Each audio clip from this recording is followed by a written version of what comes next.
Go flat tracker. Go flat tracker. Go, go, go. Go flat tracker. Go flat tracker. Go, go, go. Go flat tracker. Go flat tracker. Go, go. The Clever Flat Track Pod is brought to you by our partners 193 Racing, MX Inc., Classic Wheel Spokes and Otway Hydro Blasting, Rider Sport, Euroka Fencing, and of course, Clever Flat Track products. They support us, so go support them. Now on to the episode. Go Flat Tracker. Okay, so here we are for another The Clever Flat Track Pod, and I've got someone on the other side of the world just waking up to start his day. Anthony Brown, Director of the DTRA, Dirt Track Riders Association UK. Welcome and thank you for coming on. Oh, thanks for having me. I really appreciate being here. It's great to talk to you. Yeah, awesome. We did have an attempt, to tee this up a couple of times, and I got my time zones all upside down and didn't turn up, so that wasn't very helpful. But we've made it happen, which is good. And appreciate anyone that's passionate about the sport coming on and having a chat with us about what's happening in their country.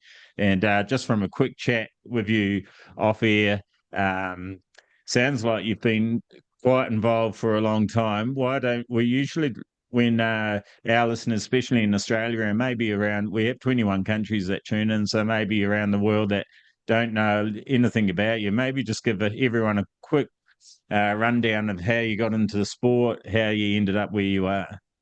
Yeah, sure. So my dad was a motorcycle racer. My grandmother was a motorcycle racer as well. So oh wow, yeah, third generation of racing motorcycles. And I grew up going to road races and grass tracks and speedway. When I was kind of 14, 15, I was riding speedway for a local team. And I did that for a few years, and I did some grass track for a few years. I kind of, around about 18 or 19, I kind of stopped for a while, did some mountain biking and some other stuff. And I started riding enduro bikes after that, and did some enduros and some rallies and stuff like that. And then back in, I don't know, maybe 2007, 2008, I had a friend who was working for Kenny Roberts on the MotoGP team over in the UK. Oh. And when they wound up the MotoGP team here, they had a kind of leaving party. And there was a guy called Chuck who used to work for Kenny, American guy who's a flat track racer as well as Kenny.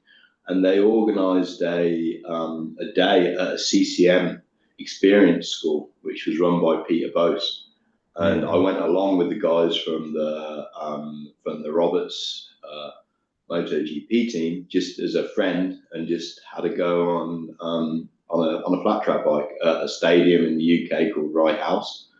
And I did a day of that, and I thought, oh, this is good fun. I remember why I used to like the speedway.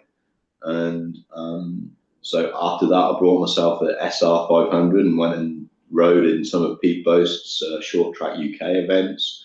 And then I thought, this is pretty good. And my friend who was working with Kenny Roberts at the time had some frame drawings. I thought, oh, it'd be neat to make one of his frames. So three of us got together. My friend Jeff, who's a really good fabricator, and we set up a little company called Cobuild, and we made mine first, and we made one for Jeff, and we made about 10 or 15 frames in total for road taxis. So they're kind of dotted around Europe now. There's a few of those kicking about. The place. I've still got my road tax, and we kind of developed that for a while. And Pete was running the short track UK championship in the UK, and in 2012 or 2013, I managed to win the Thunderbike series on that bike. So I was the champion of that in then. And then Pete said he was going to kind of wind up, didn't want to do it anymore. So me and my partner, Anna, said, oh, we'll have a go at that. And there were some other guys as well, a couple of other people who were very keen on making sure that everything stuck around. So we set up a club called the DTRA. And we had a riders meeting at the last round of Pete Bose championship, and we got together and we agreed lots of stuff. And then I went out in a final and had a big crash, had a bang on the head, and forgot everything that we'd agreed during the riders' meeting beforehand. And so it took me a while to get back from that. And then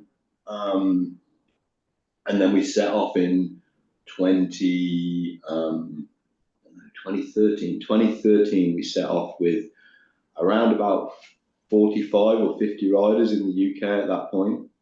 Yeah. And this year, I think we're about 210 riders in the club now. So yeah, awesome.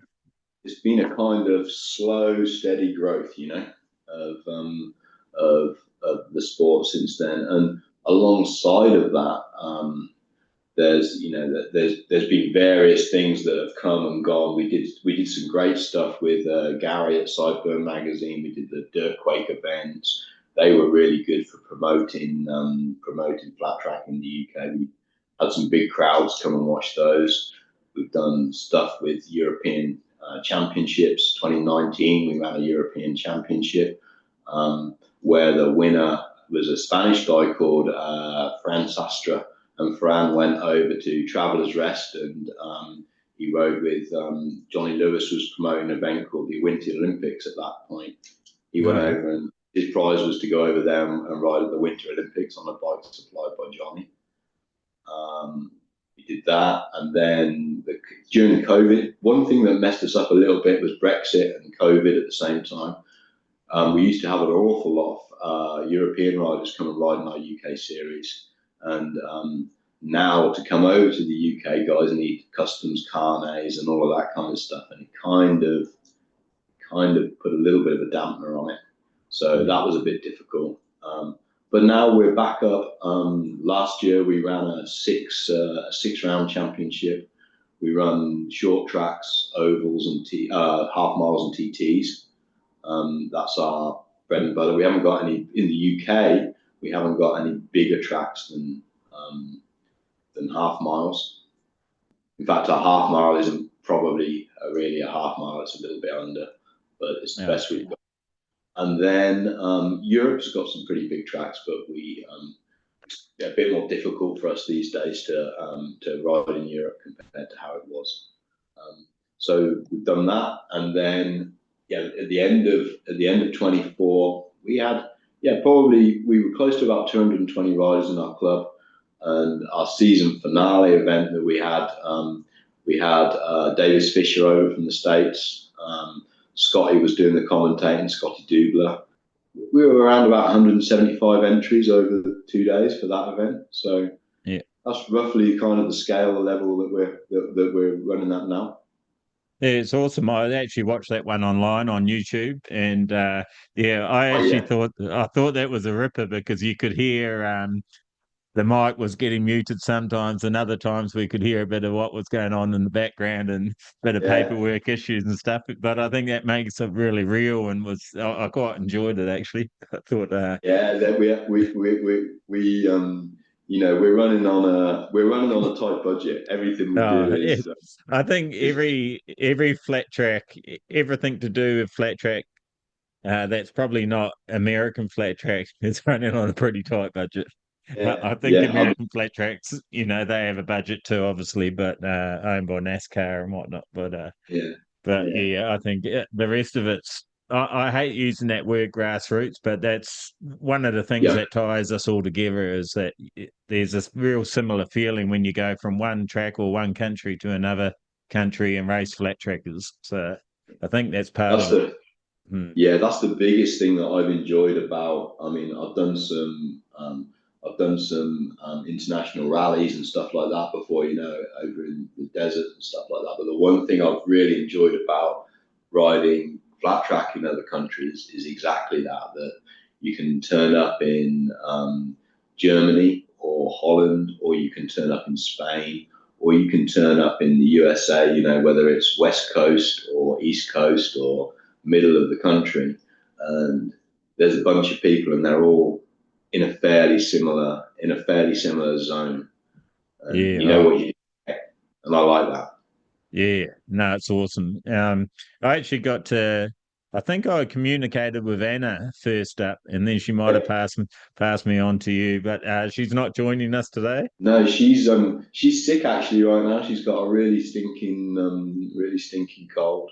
Oh, it's no good. Yeah. Yeah, she's not so good, but she's really behind the scenes doing lots of stuff right now, getting ready for the 25 season. There's a whole bunch of people, Anna, and we have some other people within the DTRA. We've got a guy called Ryan Quickfall, who does all of our posters, graphics, Yeah, awesome. number boards, all of that kind of stuff, and then we've got like a team of people that help on the race days. A guy called Justin who rides with us, who does our tech inspection, and his wife helps with the sign-ons. And the list goes on. We've got guys whose kids ride with us, who come and run the gate for us, or do this for us, or do that for us. So it's a big family of people who are pushing forward and trying to make sure that everybody's getting some good riding in, and it's great for that. Yeah, no, that's awesome. Nothing happens without a good team, and you can see that. Like I was telling you before, I've sort of been watching it for it would be probably close to 10 years, and footage comes off and on the internet and that sort of stuff, and watching your web pages and your Facebook pages, and then it looks like you've had some great events. You've got some awesome riders. The changing of the guard a little bit lately with some of your top riders. I think I've forgotten names, but Bert Whistle's one of the brothers isn't racing at the moment. Is that right? There's a set of brothers. There's first of all there was Alan. Alan was around most kind of 2017, 2018, 2019, and he went out. He was in when the Super Prestigio was running over in Barcelona. He was one of the riders that would go out there regularly, and he rode. Oliver Brindley's dad Derek set up a Kawasaki team, and Oliver and Alan rode together during that time before Oliver went over to the States. And Alan's younger brother Gary came up through the ranks. He came along one day with Alan and kind of enjoyed it, and came up through the ranks. And he was our pro champion 2 years ago. And he's also the guy that's riding the Royal Enfields for Royal Enfield, and he's on his third year, I think, of riding Royal Enfield twins, and he rode a Himalayan single last year for them as well. Yeah, right. Was that the 411 or a 450? Was 450 out yet? 450. One? It was a 450. Yeah, it was the first of the new 450s that they've done. I think they've been developing that a bit more over the winter, and I think we'll probably see that back in 25 again. Yeah, that'd be awesome. Yeah, I'm actually going to be over there in May, but you've only got a practice on when I'm there. I'm going to go and have a race. I'm going to have a race in the Netherlands. But that's a pity, because middle of May we've got a double header, which is a oval and a TT. Yeah, is that Greenfield? Is it? Yeah, that's a Greenfield. Yeah, so we're running oval on Saturday and TT on Sunday. I think that's the 17th and 18th of May, and then at the end of May, beginning of June, we're at Amman Valley for a half mile for an oval practice. So if you're around for that, we'll definitely hook you up with a bike, no problem. Yeah, I'm 5 hours away. I've already Google mapped it. I'll be 5 hours away at my father-in-law's, and I'm not sure if I'll get permission or not. No, I hope you will. Yeah, I'm surprised I got away with racing in the Netherlands. So that was a pretty big win. So I'm with my wife. So so I'll be with my wife, and she's not as quite as keen on the bikes as I am, only because she's seen the downsides too often. And sort of thinks it's a bit crazy. But definitely not like that. And if I can, I will make the effort to come across and meet you in person. That'd be awesome. talk us through, for guys that haven't taken too much of an interest and haven't gone to your website or anything like that to find out. Talk us through the classes that you run, and if they were coming across from Europe, making the effort, or Australia or New Zealand or America, what do they have to do to come and race with you? It's one of the things that I've really been focused on over the time that I've been running the DTRA is making it very simple for foreign riders to come and ride with us. Yeah. So one of the reasons that I use a governing body called NORA 92, and one of the reasons I do that is because they have a very good repatriation insurance package that I can literally issue on the day of an event if I need to. So it's really easy for us to welcome foreign nationals to come and ride with us in the UK, and it's not expensive either. And if I know that somebody's put a lot of time and effort into coming to ride with us in the UK, we'll normally cover the cost of that insurance for them. Yeah. So when we invite riders from a long way away, especially, we'll if somebody gets in contact and says, "Hey, I'm going to be in the UK during this time, and I notice that you've got a race on," we'll try and help them to come and ride with us, because a big part of this for me is for people to experience racing in foreign countries, because I know that's one of the things that I like doing the most. And I know that anybody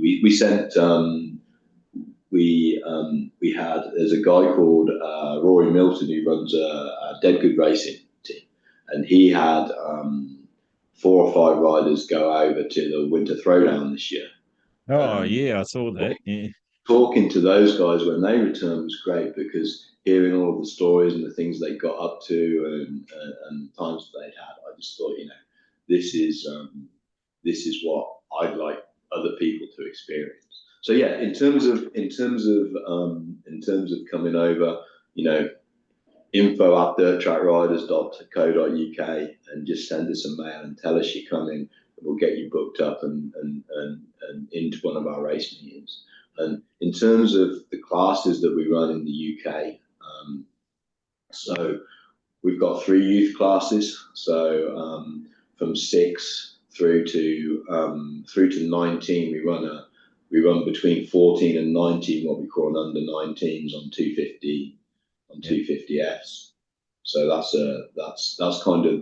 that covers all of the youth classes, all the way through.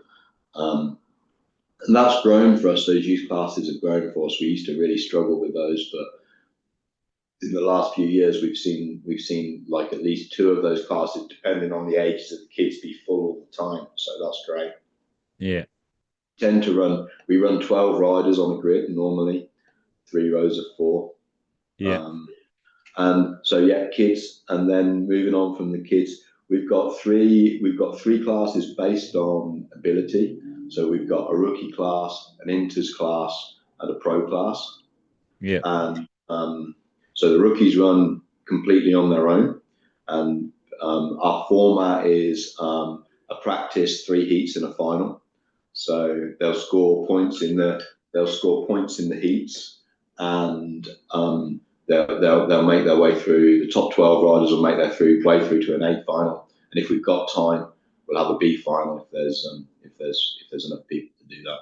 We normally have around about 36 or 40 people riding that rookie class. So yeah, you're right. Yeah, not bad turnout.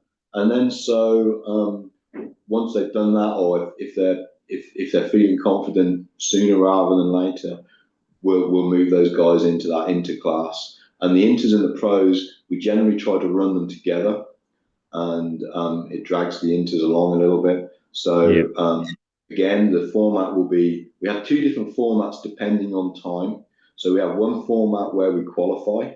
So we do time qualifying, and the top 36 riders will go through to a main event, and the rest of the riders will run in some like challenge races. Okay. Yeah. The top 36 will go into a knockout where they'll have a first heat, and the top 2 will go into a semi, and the others will battle it out again, and then they'll have a semi and an LCQ, and then a final. Yeah. So that gives people a lot of riding. If we have time to do that format, they'll get practice, 2 time qualifyings, and maybe if they're not doing well, they maybe get 5 rides in the night. to get you through to the final. So that's a good format. So that's the inters and the pros covered off. So they'll probably, I mean, our class for that is unlimited. So they can run 450s, they can run, they got big TM or something, I don't know. But also we've had some guys do well on framers and other stuff in those classes because you can basically ride whatever you want. Yeah, okay. So yeah, pretty much open. Yeah. Exactly. And then the other classes that we run that are depicted by bike, our most popular class is mini bikes. We run two different types of mini bikes: stock mini bikes, so CRF, TTR, DRZ, KLX, 125s.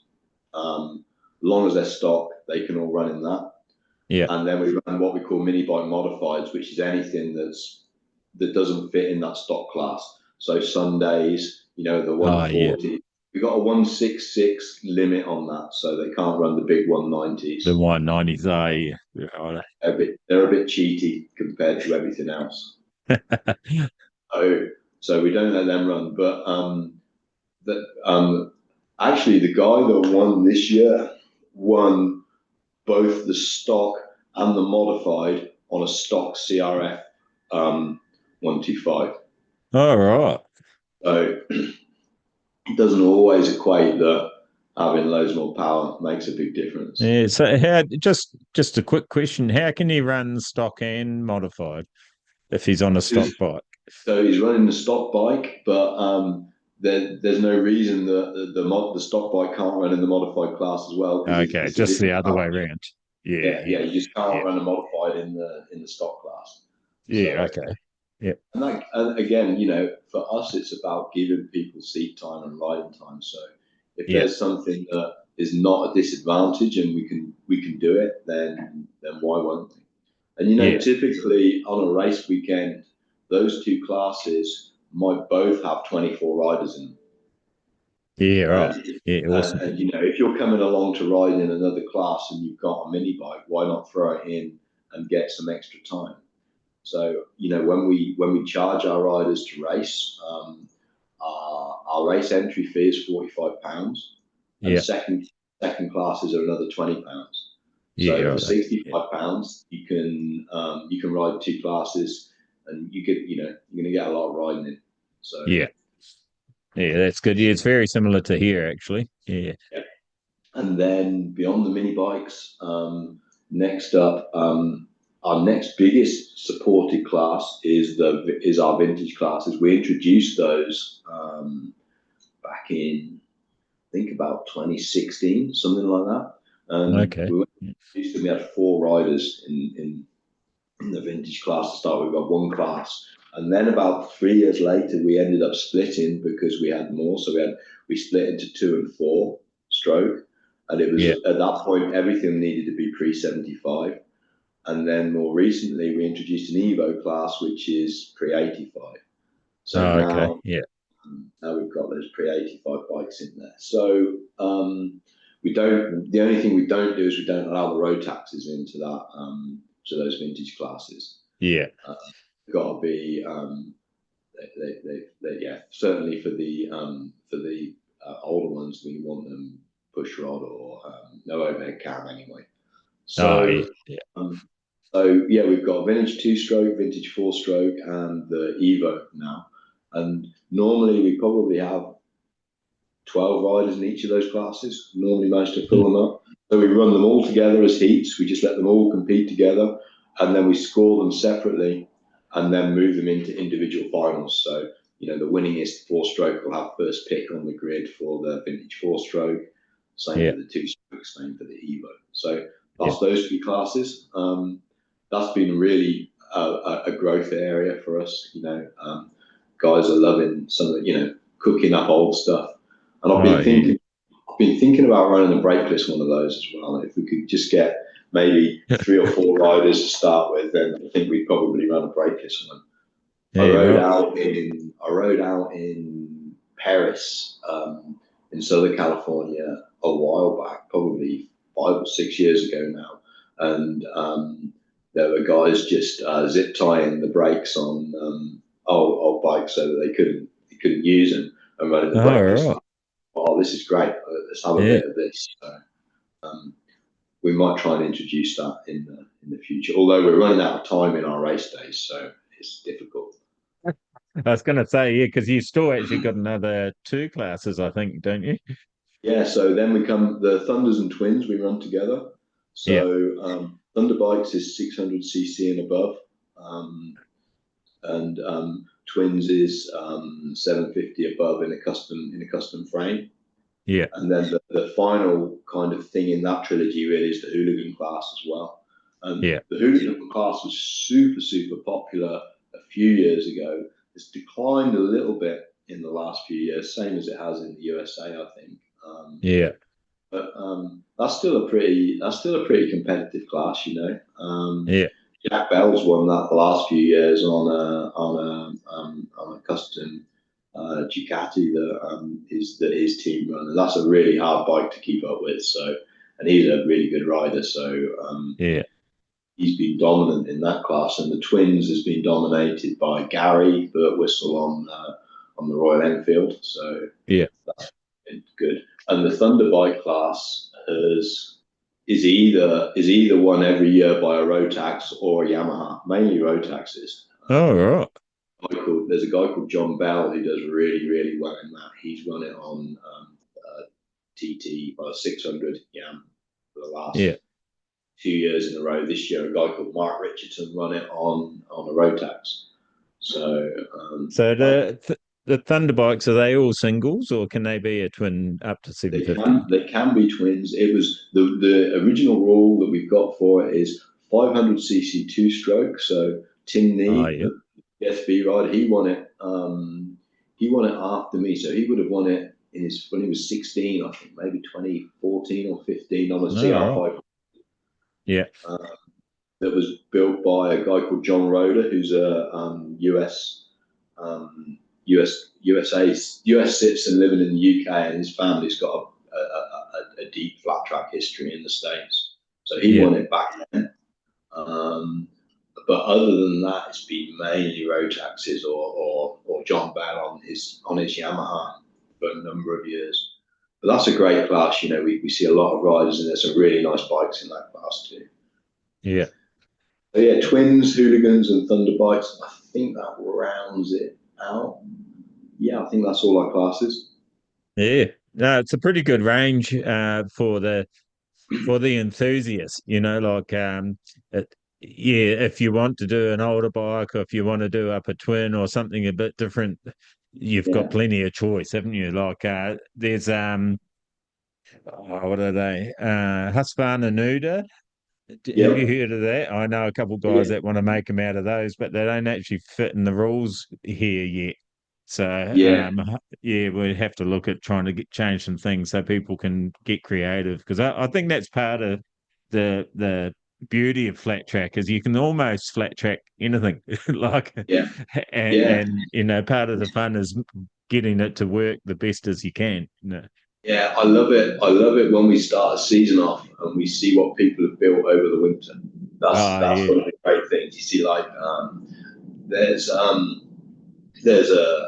family here who built some awesome bikes, and they came out with a 2-stroke triple into the vintage class. Jesse Moore, his dad, and built this amazing 2-stroke triple that they've been riding around on, and just stuff like that. And you know, it suddenly turns up, and you're like, oh wow, look at that! Somebody spent a lot of time and effort. And then when they work really well as well, then that's an extra bonus. So yeah, it's great to see all that stuff. I mean, I also like it when people are turning up on really nicely prepped, 450 DTX bikes as well. When we see some good ones of those, and I feel like it's taken us a long time to, you go to a race meeting in the States, and there's so much depth of experience in the pits there. And if I think back to my speedway days, and I think about what I would have been doing, or if I turned up to a speedway track, and the first thing I'd be doing would be thinking about what gearing I was going to run in the first heat and all of that kind of stuff. And I think that we miss that still in the UK with the flat track. With people aren't as focused on that as and some of that technical stuff as maybe they could be. But I feel in the last few years we're definitely developing more of a depth of knowledge. And when we see our riders going out to compete on the continent or to go wherever, some of those guys are really at the forefront of running stuff. I see both Tim and Tom and Neve. I see them when we're out training or whatever. I see them doing all sorts of things to bikes, and I'm thinking, these guys are really getting their setup dialed in now. Yeah, and picking up. Yeah, I think and having your international riders come across and is like Davis Fisher and that, because I'm sure they talk pretty openly to most of your pit, and so they get really good insight of basically the big daddy, I guess, is America, but of flat track. But I mean, it's been around a long time in Australia too, but it's our flat track is a bit different because it's 2118 or 2119, so the setup doesn't quite relate. But I mean, all those other sister sports like grass track and speedway, you can use those techniques in flat track, but like you said, it takes a bit to think about it, and a lot of people when they're starting out don't really think about that stuff or getting information off people in the pits. But slowly building and growing over here as well. It sounds like we're a little bit behind you in our journey, but I'm looking forward to it. It's increasing a lot as we've got Tom Drain. When he comes home, he brought Dallas Daniels last year, which was fantastic, and I just see that growing more and more. And when we see Scotty and Davis Fisher, and you've had Johnny Lewis, who else have you? Colby Jr. So we've had over the time we've had Johnny, we've had Davis. We've had Sammy over a bunch of times. We've had Aldana come over a few times. We've had Brandon Robinson was probably one of the first guys. He came over when he was really young, actually. I think that's most of the guys. We've had Rispoli was over when we did a team challenge USA versus UK at one of the Peterborough. Did you? I missed that one. Yeah. Yeah, that was a few years back now. And then I think one of the things that was, I'm really sad that doesn't happen anymore, that was really, really good for the development of the sport in Europe, was that Super Prestigio event. Because, when, for example, when Baker was over, I did a thing with Kenny Noyes in Iana, his wife, where we did a training school over at Rancho Canudas, which is Burgo in northern Spain, and Kenny and Diana were doing lots and lots for European flat track, and it was Kenny's dad that was instrumental in that Super Prestigio event. And unfortunately, Kenny had a head injury. And they still run the road race school, but they don't run any flat track stuff right now. But we had Baker over for that, and then obviously Mies came over for the Super Prestigio as well, and just having all of those guys together in one place was great, and everybody fed off of that a lot. Those events were really, really special. I think back on those events as amazing weekends in Barcelona with everybody over, and Kevin Clark bags and all of that stuff. It was really good. So we've sort of talked about the riders a little bit about the classes. What about your spectator over there? What's your spectators' attendance like? Is it mainly families and friends, or do you get outsiders following it? Or it depends, and it depends where we are, and it depends. By far, the biggest attendance we've had at UK events where we used to run an event with Sideburn magazine called Dirtquake, and it ended up being televised. Oh, right. And that event was we used to run our DTRA program on a Friday night, and then on a Saturday we'd run a race meeting which was Run What You Brung. Anybody could ride anything. Oh, yeah. especially the Saturday racing, used to get a lot of attention. So we've had a few thousand people, maybe 3,000 or 4,000 people in the stands at Kings Lynn watching those events. Yeah, right. That's probably our biggest crowd draw. Our season finale, last round, we had last year at Greenfield. Lincolnshire, where Greenfield is, has got a rich history of motorsport for sure, especially motorcycling. A lot of really good motorcycle races and teams actually are based in that area. Yeah, And okay. they have a lot of support. It's a rural area. They have a lot of support. We filled the two fields next to the racetrack of cars with people. There was probably 1,200 people there, something like that. Yeah, awesome. That's probably the most amount of people that we have at our races. If we go somewhere out of the way at a rural speedway track somewhere, it would just be friends and family and a few onlookers.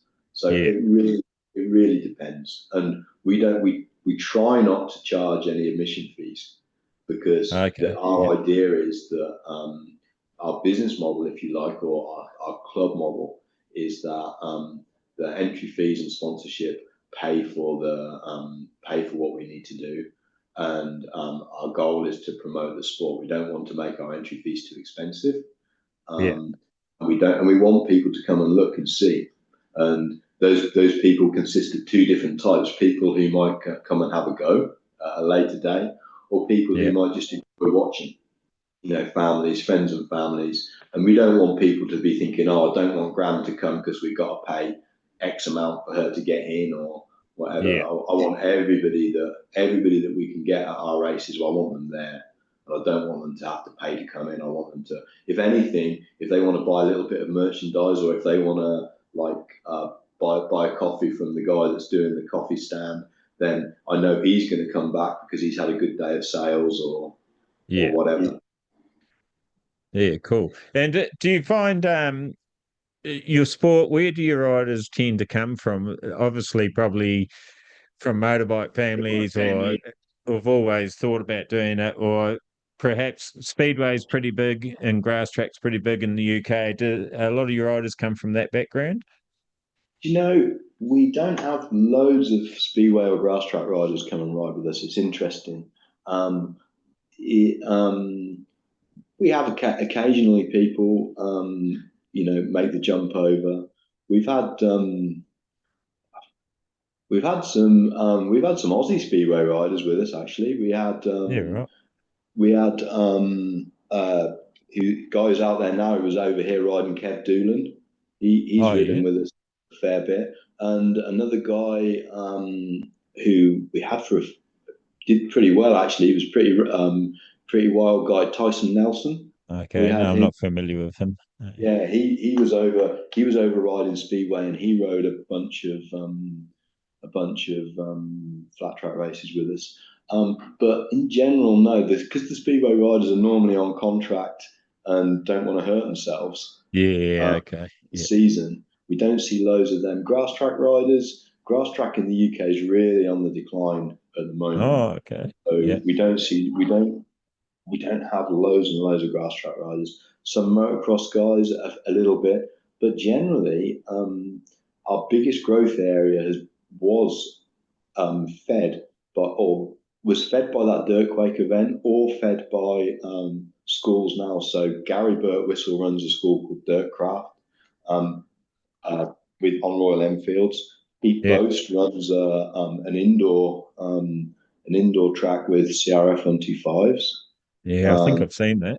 Champions Flat Track School, that one's called. Leah Totlove, who rode with us, ran a women's school called Days on the Dirt. We run an annual women's only event called Dirt Camp, where they come for the weekend, and that's in 2019 we had 45 women riders join the club. Fantastic. Yeah. And that's we deliberately don't have a women's class. We just all run together. Yeah. And that's worked really well for us. So that's been I don't think there's many clubs in the UK in any discipline or sport that have more more of a mix of women riders than the DTRA. I can't think of one anyway.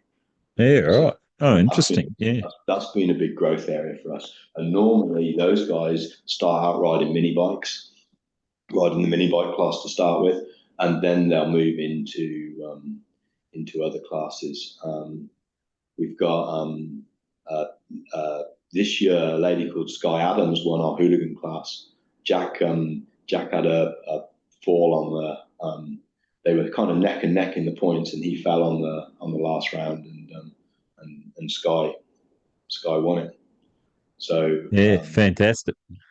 so she rides 450s. She was over at Winter Throwdown riding an Enfield and a 450. Yeah, So I thought the name was familiar. I was thinking I've heard her name mentioned a couple of times. yeah, I watched the live stream of Throwdown, and I watched the Greenfield one as well. So yeah, it's yeah. awesome. I was sort of thinking actually when I asked about the speedway riders, I suppose there's quite a strong professional pathway for speedway riders over there, isn't it? So probably the DTRA, is it a championship or is there prize money or anything like that you direct at No, riders? No. it's a championship. We call it the Flat Track Nationals because we're not an ACU club, so we can't say it's a British Championship. So we Ah, call it okay. Flat Track Yeah. Nationals, and we just had our awards ceremony about a month ago, actually. And we do various things. We try and make sure that we don't give prize money. Everything that the club makes goes back into the club and back Yeah. into promoting the sport.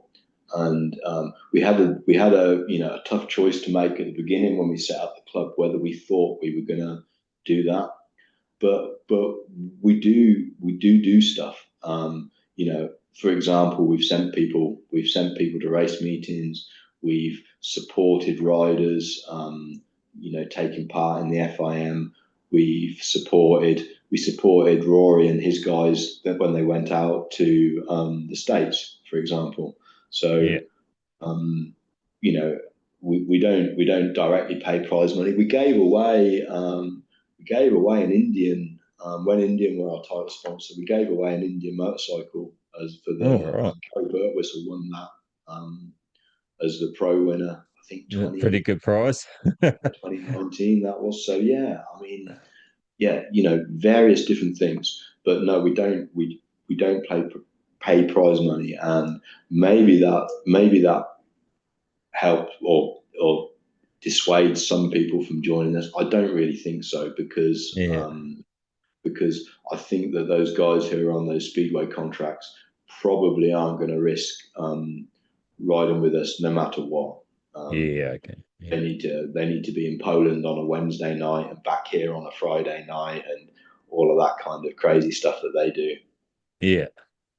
Yeah, no, it's interesting. Interesting you're talking about that, about when you're setting up promoting or a club like that, whether they run prize money, and the gate fee and all that sort of thing. We have those conversations over here, so it is interesting to see it's a universal Yeah, of course it discussion is. point. Yeah, Yeah, and being a relatively small committee on our club, it's fairly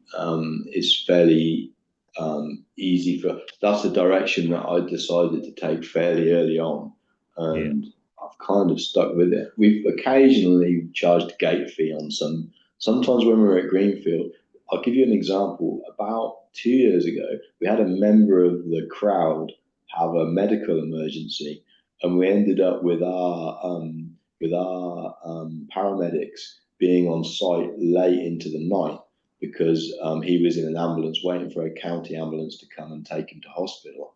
And of right, course, they have a duty of care, so they couldn't leave the guy.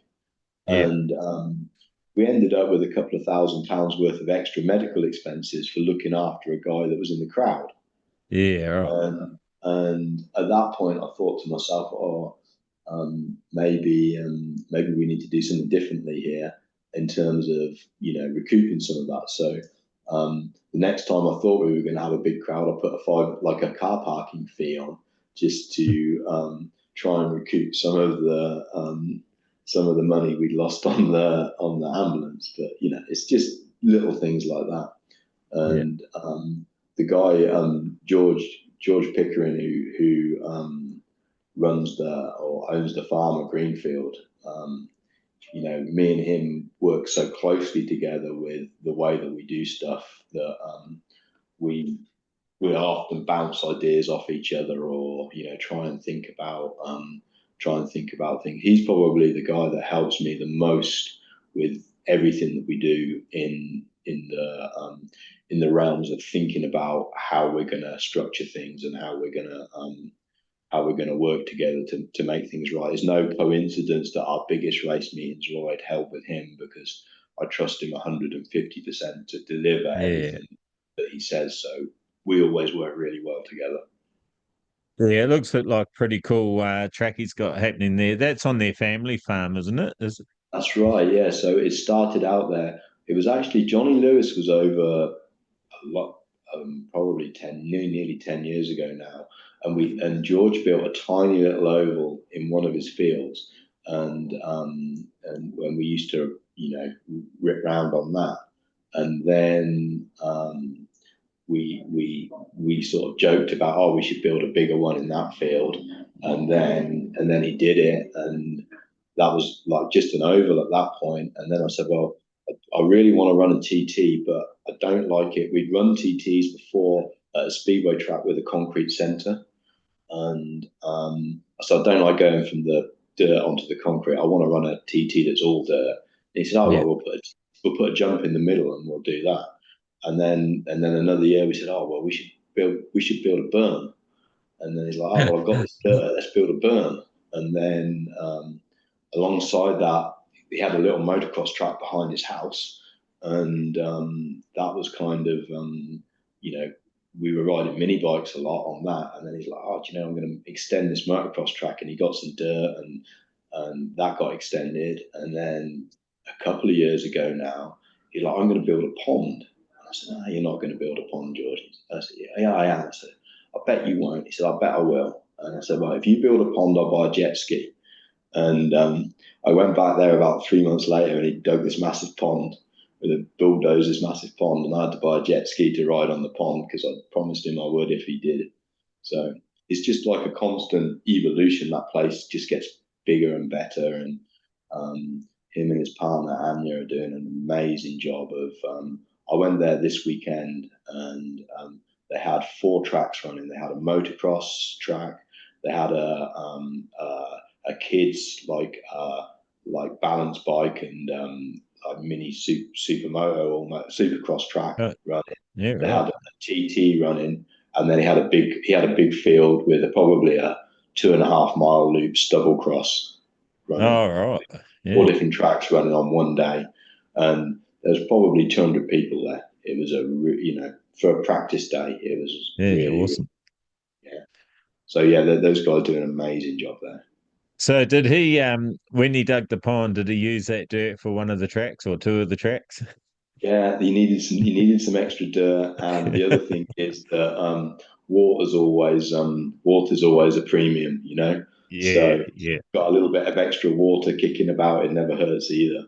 So it kind of serves a lot of purposes. You can get some extra dirt, and you can store some water, and you can have somewhere to paddle about on your paddleboard or ride your jet ski or whatever. So a couple of us have noticed, and we did talk about it briefly before, there is a new flat track series happening over in the UK. Yeah. What do you know about it? How will it affect the DTRA, do you think? What I know about it is pretty much nothing, because the guys that are running it didn't tell me anything about it, which is kind of a pity. That there could have been an opportunity for us to license everybody under the same license and make it easier for everyone to ride wherever and that kind of stuff. Yeah. But the ACU is the UK governing body that's been around for over 100 years. I've had my ACU license since I was 14, so I've paid them a fair amount of money now over the years. But so those guys, there's that series. They've set up a 6-round series. I don't think it's any coincidence that they've got pretty much all the classes I described to you earlier on is their class structure. All of the vintage bikes, mini bikes. They're running kind of a stock motocross class in there as well. I hope that it's supported well enough that it helps to grow the sport. I hope that it doesn't detract from the amount of riders that want to ride with the DTRA. That would be if it makes two things unfeasible, then it will push the sport backwards. Hopefully there's enough support for it that it can continue to grow. I think I do feel like maybe some of the promoters from the speedway tracks might think that this is a good opportunity to make money, but we've got 200 people in the DTRA and we run lots of race meetings, but we don't really make any money. We tread water. Maybe it's because we reinvest the money in things that we think we need.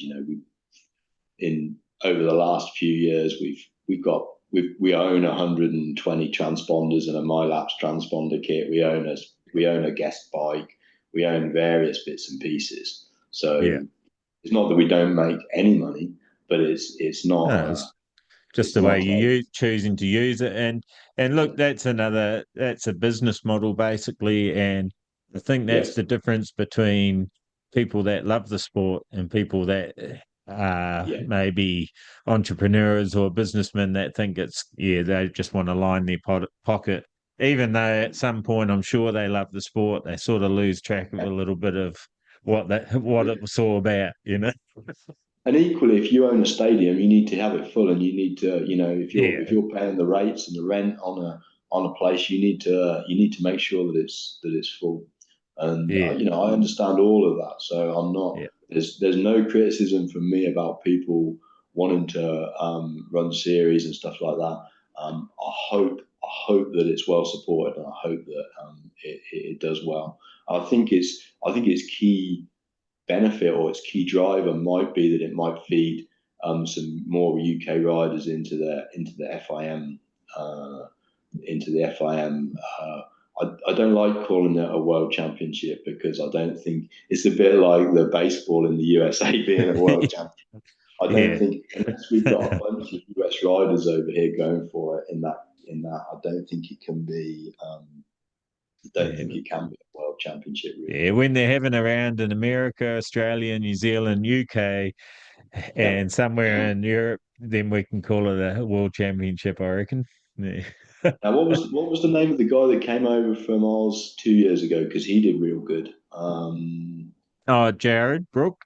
Jared, yeah. I helped him and his dad ship a big punnet of tires and all sorts of stuff from UK to Austria after the first UK round in Manchester when he was over the year before, and he came over with that setup, with the high front forks and all of that stuff that you guys run initially.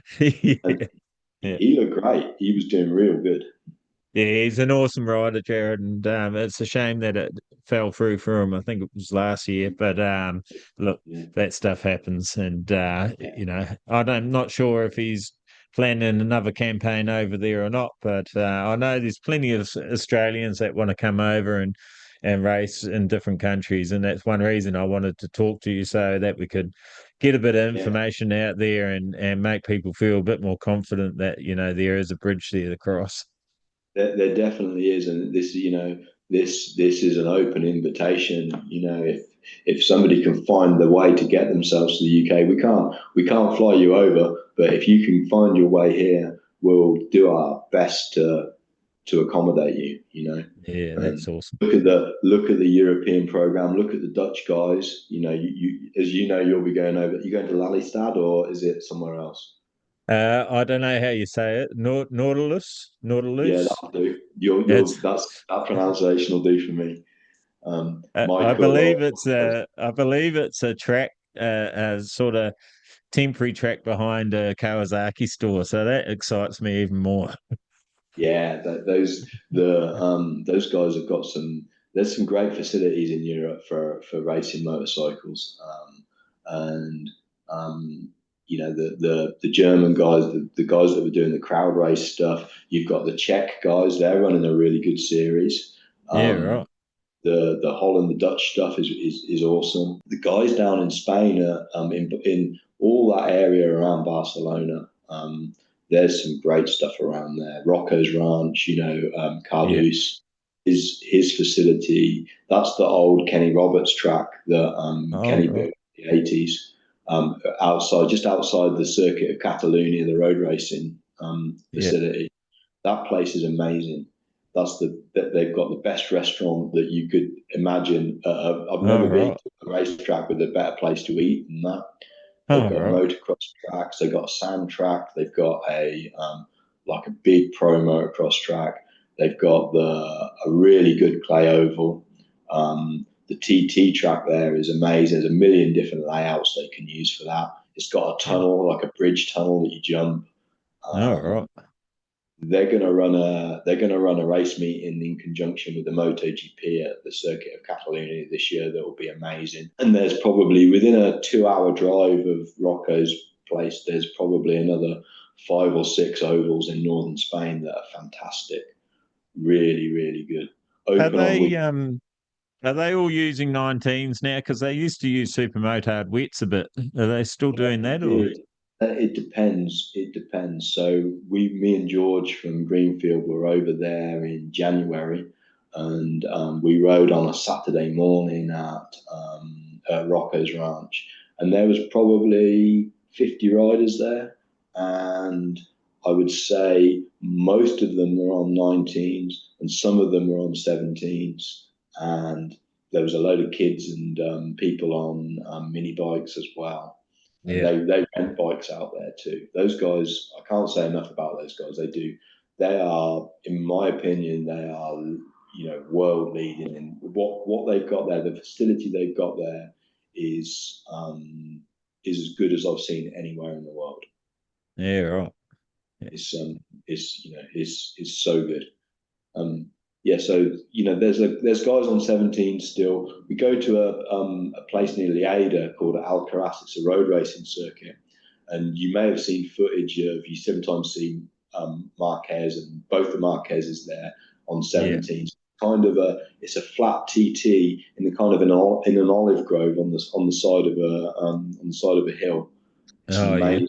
That's an amazing. It's kind of like a sandy track, kind of quite loose, and the guy just comes over and grades it.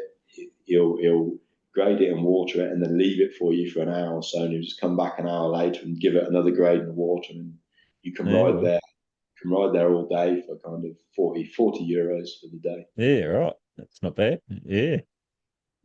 It's a good So deal. So what's that's why those guys are good. what's your favourite track to ride? Or I don't know. That's a real good question. I think one of my most memorable places I've ridden is in Czech Republic, Mariansky Lázně. It's a big 1,000-meter oval, and it's right in the center of town. All right. And that's a real neat place. So is Um, that a speedway track or?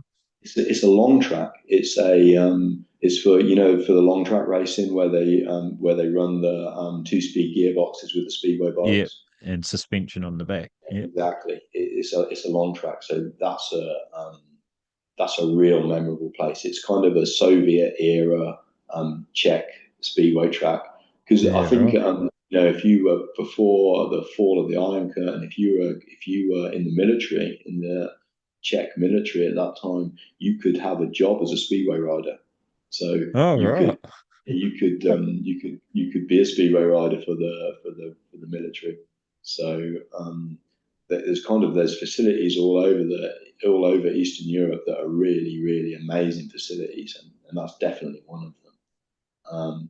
I rode one time, well, a few times at Castle Rock in the States. That's an amazing track. I really, really enjoyed riding there. And then in the UK, I love riding at Greenfield. That's a given. That place is amazing. And I really like we have a half mile and on a horse trotting track. I haven't ridden there for a long time because I've been busy organising. But Yeah, yeah, Ammon Valley, that's in South Wales. yeah. And is that because I tried to zoom in on maps on it, is it like a sand granite track, or is it more sort of It grey shingle? tell you what it is. That's an open cast coal mine that Oh, was right. reclaimed. So the reason it's quite black underneath is quite a lot of coal underneath it. Yeah, right. They've put down like this kind of open gravelly. It's quite deep in kind of like a gravelly shingly type surface, and Yeah.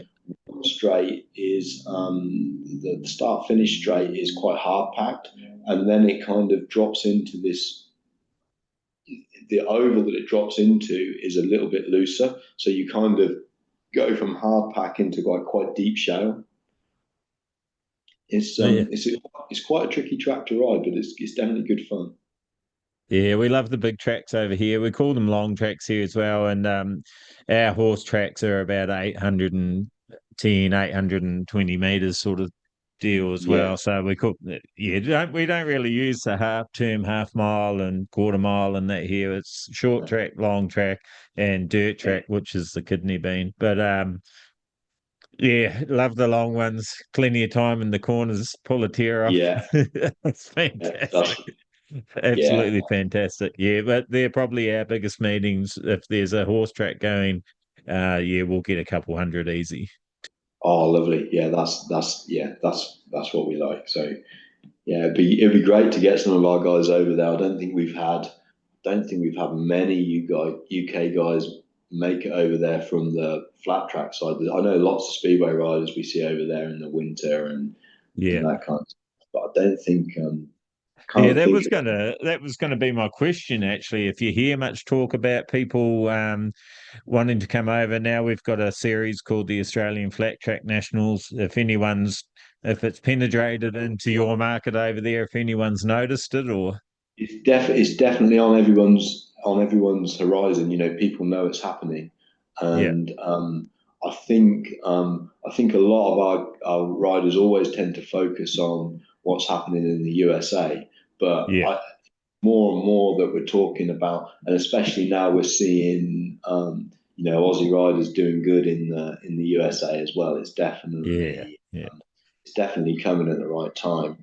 And maybe we'll do something. Maybe we'll try and work something out to get a UK rider Yeah, to that'd get be over. awesome. I also working with the New Zealand boys as well because they're slowly growing and growing also. And I don't know if you've ever heard of the Munro Challenge. They now have Yes. a flat track class in one of their events, which is fantastic. I reckon we'd try to get I don't know UK versus Australia or New Zealand or something happening, Yeah, that'd be neat. So the and guy America would be fantastic. that we had a UK rider emigrate over to New Zealand, and his whole family ride out there. I'm just trying to remember his name for a second. Um, oh, he's got a place called the Drift Inn in Oh, Wayne Drake. yeah, go Wayne Wayne, Grant. Yeah, so yeah, I, Wayne Drake. I raced against Wayne a lot when I first started. He ran me over a couple of times actually. Doesn't surprise me. He lent me his bike at Ronnie Moore Park Speedway in Christchurch, and yeah, he had a couple guys that trying to run me off. It Yeah. So was a yeah, lot of fun, a lot of fun. so yeah, Wayne's a big supporter of the DTRA with his whole family when he was in the UK, and I always see his social media that what he's up to and stuff like that. So Yeah, that's he's great. definitely carrying on the passion. Yeah, Yeah, so 100%. he's been on the pod before. He was one of the first contacts that I had in there when flat track started rising its head in New Zealand. So yeah, Ah, really, and see, it made me laugh when I found out he was British. yeah, yeah, yeah. He's definitely missed over here. We used to love having him and all his family at the racing. It's great.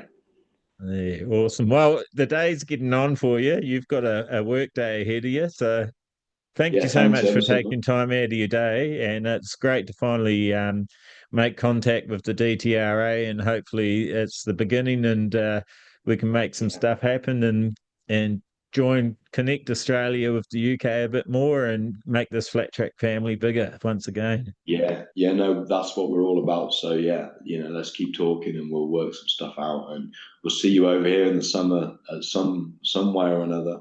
Where yeah, we can talk about where you're staying and we'll work something out, I'm sure. Yeah, yeah, I'm going to be in Yorkshire, Pickering, in Yorkshire. So Oh, perfect. Very close to Greenfield then, not far away. yeah, I know, but there's no greenfield racing on. But we might work something out. That'd be good. We might be able to work something out. You never know. That'd be fantastic. Yeah, awesome. All right, Anthony, thanks so much, and Yeah, thanks ever yeah, so much. have a great day. Thanks. Yeah, appreciate it. Thank you. Go flat tracker. Go flat tracker. Go, go, go.